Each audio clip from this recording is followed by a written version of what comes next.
So today we're going to discuss a door restoration project we did in Westminster, London. It was a Grade 2 listed property. Door was really badly painted throughout, well, decades.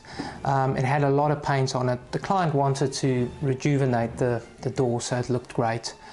So we came in, we stripped the door completely, fully repaired the door, made sure it fits properly into the frame, fully draft-proofed it, and following that, obviously we did final touch-ups to make sure it looks spot on.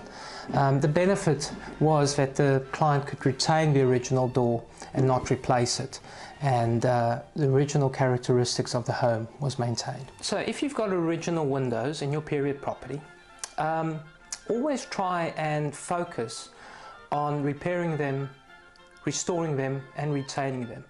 It's easy replacing windows with newer windows, but those windows will not last as long as well properly restored original timber windows.